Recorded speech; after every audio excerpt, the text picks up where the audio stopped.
네, 가수 나훈아 씨가 11년 만에 새 앨범을 내고 무대로 돌아옵니다. 그동안 각종 논란과 집거 끝에 나온 컴백 선언인 만큼 향후 활동에도 많은 관심이 쏠리고 있는데요. 네, 이 내용 포함한 다양한 문화계 소식을 하재근 대중문화평론가와 함께 살펴보겠습니다. 어서 오세요. 어서 오십시오. 안녕하세요. 네.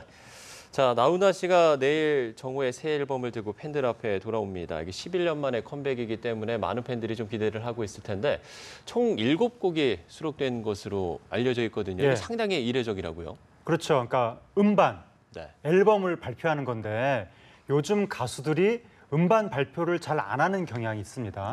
왜냐하면 음반을 만드는 과정에서 굉장히 많은 돈과 에너지가 투입이 되는데 지금 음반 시장이 거의 붕괴된 상황이기 때문에 그것을 투입된 돈을 회수할 길도 별로 없고 그래서 요즘에는 한 곡 단위로 싱글 단위로 많이 활동을 하는데 이번에 나훈아 씨는 정식 음반을 발매를 한다는 것이고 그것은 아무래도 나훈아 씨가 그동안 쉬는 동안 작업을 한 곡이 100여 곡에 달한다는 이야기까지도 있는데 그러니까 그만큼 창작 에너지가 많이 축적이 돼 있기 때문에 자연스럽게 음반 제작으로 나왔다라고 할 수가 있고 보통 나훈아 씨급 정도 되는 가수분들은 옛날 히트곡 위주로 많이 활동을 하는데 그렇죠. 이번에 새로운 음반을 발표했다는 것 자체가 얼마나 나훈아 씨가 뮤지션으로서의 열정을 가지고 있는가 그걸 말해주고 있는 것 같습니다.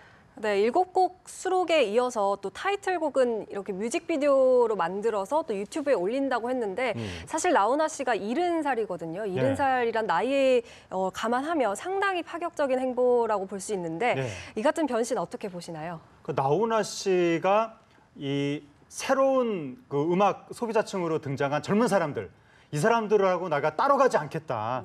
젊은 사람들까지 어울러서 이 시대 전체와 소통하겠다라고 하는 의지가 이번에 그 뮤직비디오 제작이라든지 아니면 새 앨범을 제작하면서도 전통적인 방식으로 출시를 하지만 동시에 또 디지털 음원 시장에도 출시를 하고 그리고 또 이번에 그동안 나훈아 씨는 좀 신비주의 비슷한 측면이 있었는데 이번 컴백에 대해서는 정식으로 보도 자료도 내고 굉장히 지금 폭넓게 홍보를 하는 듯한 이런 모습을 보여주고 있는데 이게 그만큼 나훈아 씨가 현재 음악 시장 전체와 내가 정식으로 호흡하겠다. 그리고 뭐 과거 원로 가수의 이벤트성 컴백 그게 아니라 그냥 현역 뮤지션으로서 정말 열정적으로 내가 정식으로 활동을 하겠다라는 의지를 나훈아 씨가 갖고 있는 것이 이러한 양상으로 표출되는 것 같습니다. 네, 알겠습니다.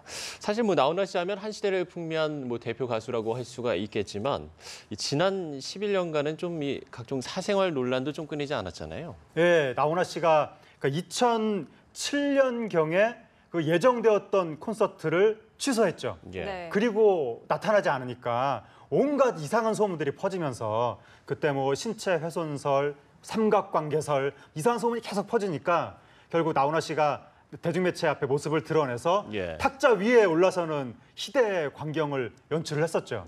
그게 굉장히 화제가 됐었는데 그 이후로 또 이혼 소송에 휘말리면서 그러니까 처음에 나훈아 씨가 활동을 중단한 것은 본인의 자의에 의한 것이었지만 나중에는 컴백할 의사가 있었는데도 불구하고 이혼 소송이 이어지니까 그것 때문에 컴백을 못한 측면이 있었던 거죠. 결국 나훈아 씨의 사적인 측면들이 뮤지션으로서의 활동에 발목을 잡았던 것인데 그러니까 작년에 그 이혼 소송이 마무리가 되면서 결국 이번에 정말 본격적으로 뮤지션 활동을 재개하는 것이고 그러니까 팬들은 이제 앞으로 나훈아 씨가 더 이상 사적인 문제로 이렇게 좀 발목을 잡히지 말고 뮤지션의 모습으로 계속해서 활동을 해줬으면 좋겠다 이런 바람이 나타나고 있습니다.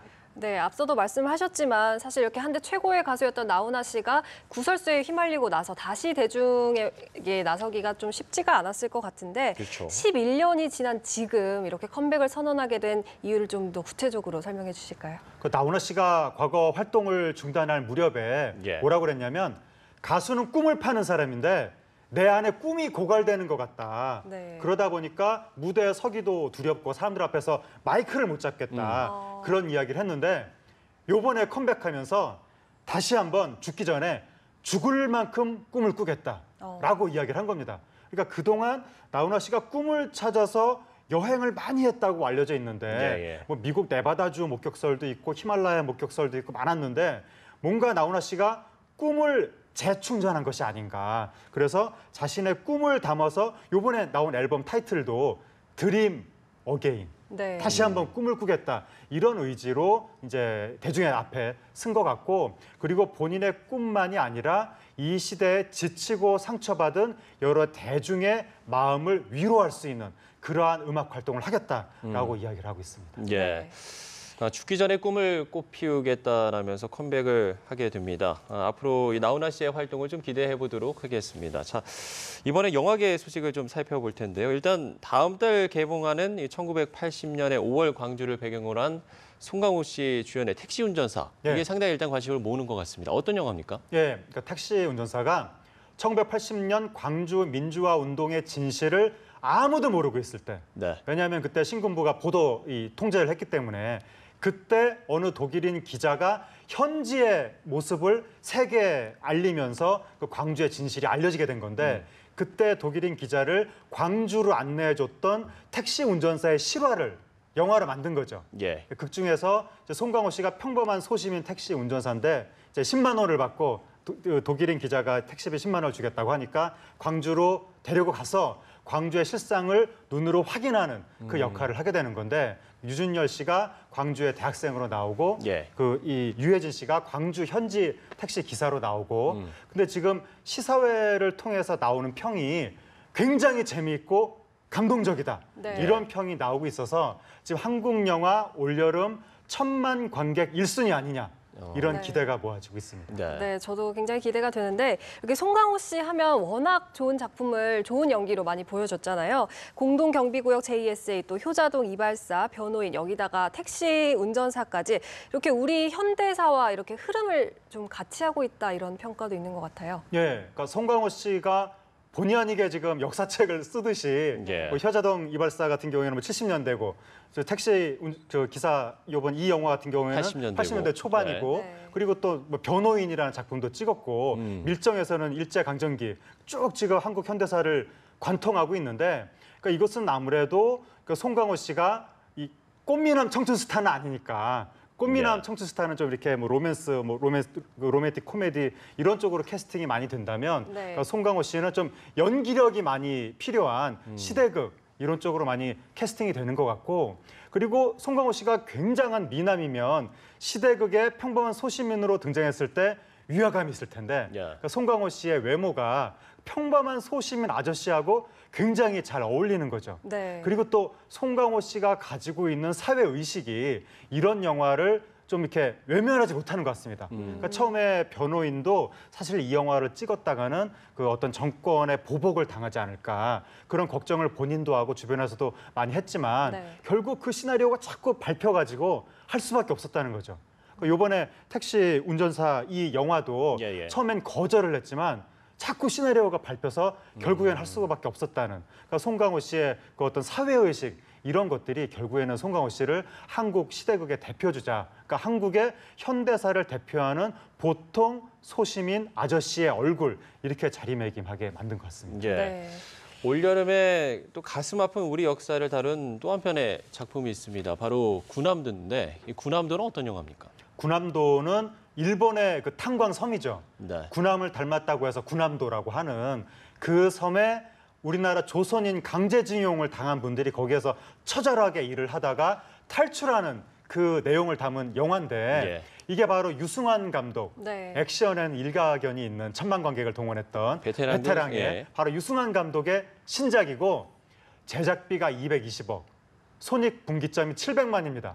그러니까 엄청난 대작이라는 거죠. 예. 실제 군함도의 한 60% 크기로 세트로 재현을 해서 영화를 찍었다고 하니까 굉장한 블록버스터로 만든 거라서 네. 실제로 영화 속에서 액션도 좀 어마어마하다고 하고 소지섭 씨가 경성 최고 주먹으로 나오고 네. 송중기 씨는 그 이 광복군으로 나오고 상당한 정도의 어떤 시각적인 스펙타클과 감동이 있을 것이다라고 해서 이 영화는 올여름 1000만 영화 영순위로 네. 꼽히고 영순위로, 있습니다. 네. 네, 앞서 말씀하셨지만 황정민 씨, 소지섭 씨, 그리고 송중기 씨의 출연작으로 화제가 되고 있는데 한류 스타로서 사실 역사 문제를 다룬 영화에 출연하기가 쉽지만은 않았을 것 같아요. 이 네. 부분에 대해서는 어떻게 생각하십니까? 그 송중기 씨 같은 경우에 이 영화를 선택한 것이 베테랑의 그 감독이 나한테 영화 하자고 하니까 예. 무조건 오케이 했다. 네. 그리고 시나리오 봤는데 너무 재밌더라. 그런 식으로 이야기를 했지만 마음 한켠으로는 이 영화가 일본 그 제국주의의 잘못된